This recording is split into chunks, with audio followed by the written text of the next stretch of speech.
It's a familiar refrain in the world of personal finance. If you want to build wealth, you've got to pay yourself first. But what does paying yourself really mean?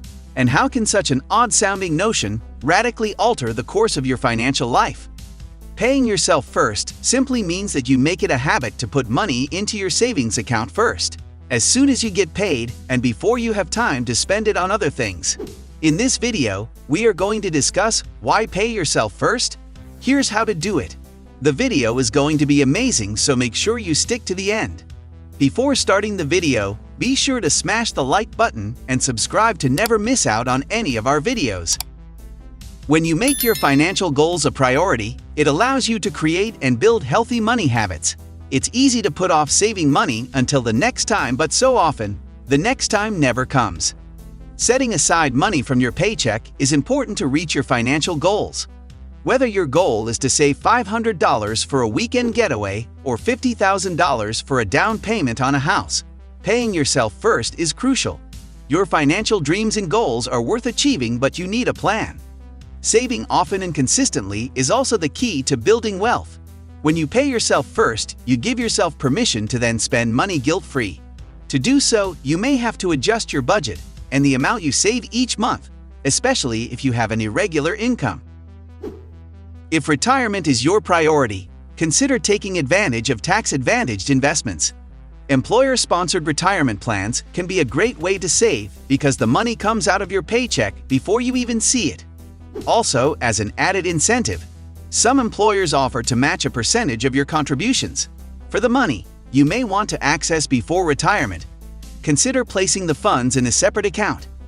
When the balance hits your target, you may want to move the money into investments that offer the potential for higher returns.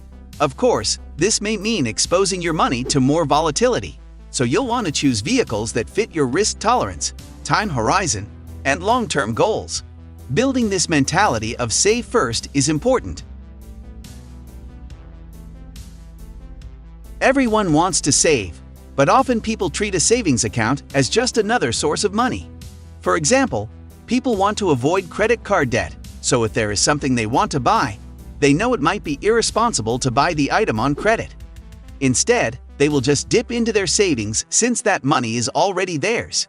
This is dangerous thinking because withdrawing from your savings is a loan. You are borrowing money from your future self. Unlike a credit card with required monthly payments, you are unlikely to pay back this loan to yourself, damaging your long-term wealth. Adopting a pay-yourself-first strategy removes spending decisions. If you really want to buy something today, use your credit card.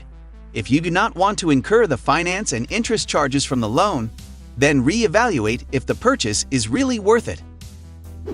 With dollar cost averaging, investors buy a fixed dollar amount of a particular stock or investment, no matter what the share price. Because the investment occurs at routine intervals, that fixed dollar amount buys more shares when the price is low and fewer when it's high. This investment technique helps avoid the risk associated with dropping a lump sum in the market at a moment when share prices are high, a move that gets you less for your money.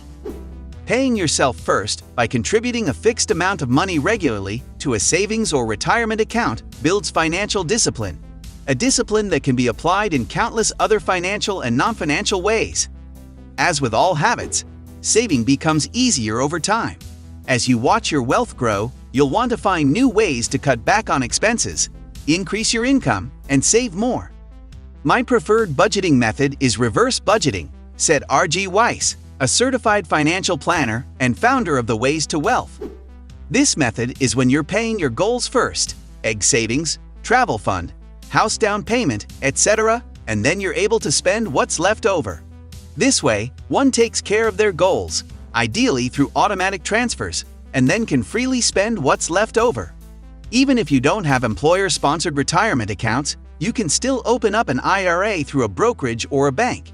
Many of these accounts may have minimum initial deposits. To save that amount more quickly, you can put your savings in a high-yield savings account where it will earn interest. As long as you make these payments and transfers before you spend money on any other expense, you are starting to pay yourself first.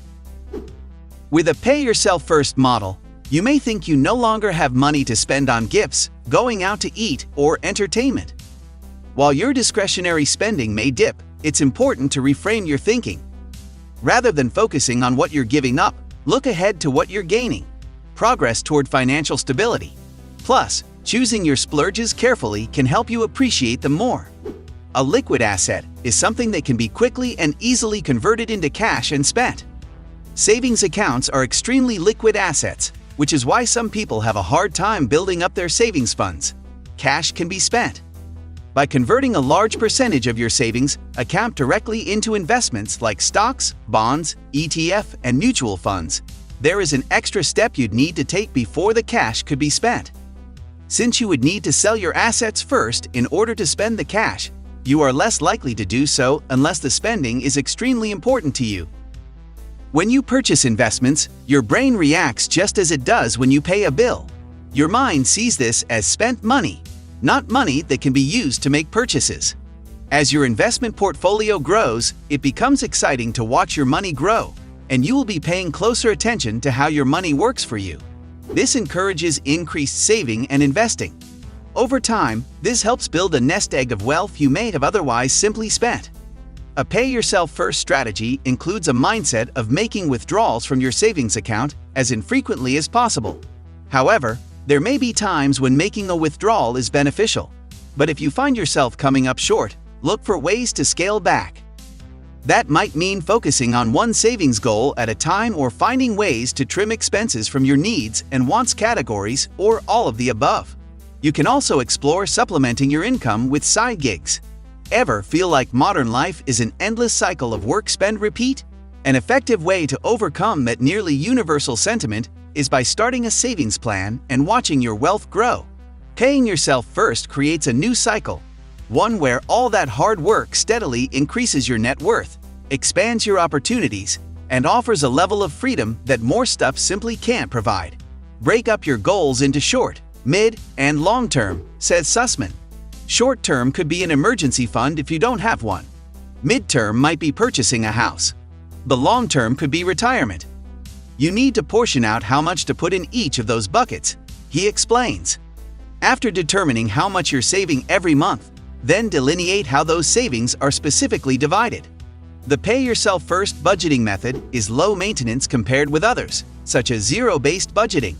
It doesn't require you to categorize every expense or keep a detailed record of your spending. It can also help you focus on the big picture and reduce impulsive purchases. When people save first, they have less money to spend and tend to use the remainder on things they need or value. Still, it's not just emergencies that paying yourself first protects against. It's also there for opportunities. You can increase the amount you put in savings after your debt is gone. It reduces stress because you know you have the means to take care of yourself if you lose your job or face another money-related issue. Of course, you don't want to burden children with adult money worries, but it can be immensely valuable to model and explain effective money-saving strategies like paying yourself first, avoiding credit card debt, and living within your means. Encouraging a level of financial transparency demystifies the world of personal finance and helps kids build the practical money management skills that will serve them well in adulthood. Let us know your opinion in the comments section below. This was all for today. Hope you liked the video. Do not forget to subscribe to our YouTube channel.